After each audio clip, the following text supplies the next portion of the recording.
All right. Hello. Today I'd like to share with you 2 Corinthians 4:17 and 18. I'm going to just start and then we'll talk a little bit about it. 17 says, "For our light affliction is but for a moment, worketh for us a far more exceeding and eternal weight of glory, while we look not at the things which are seen, but at the things which are not seen. For the things that are not seen are temporal, but the things which are not seen are eternal." So today I want to call this one kingdom minded. I think our clips will be kingdom minded because it's, to me, this is the only way you really can keep your mental state and the health of our minds, by keeping it on a kingdom minded perspective. I want to focus on verse 18. Please go back and read both for yourself and meditate on it.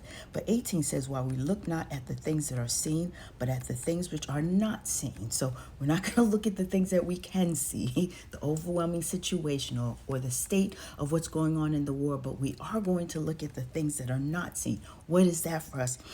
Those things are the things that are considered eternal.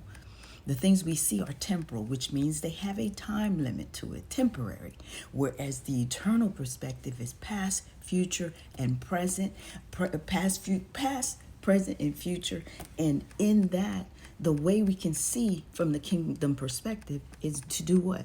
Keeping our eyes on the Lord, keeping our eyes on the Word, keeping committed to that relationship we have with Him that calls us to be able to see through His eyes. Why? How can we do that?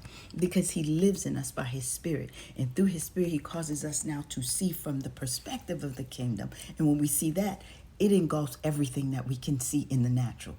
It engulfs everything we see that's considered the temporary state of things that are temporal, whereas we now open up into the eternal perspective of the Lord, what He's spoken over that situation, what His plan is, how He sees. I don't even think we even think of those things anymore. We're just engulfed in the kingdom, and we see from that perspective, and we begin to give Him praise, and we speak out those very aspects He may speak over our situation. Maybe He gave you a word on it before you entered into a difficult situation. You then now can speak it with boldness, with strength, because of the Spirit of God that's in you. And then guess what happens? Your mind changes. You get excited about the things of God. Everything changes. That spirit of heaviness moves out, and the element of praise, that garment of praise comes in, and it causes our minds to change. And we now become those that usher in the word of God by speaking over our situation, that the things that have been spoken over it in heaven, in the kingdom, we now become conduits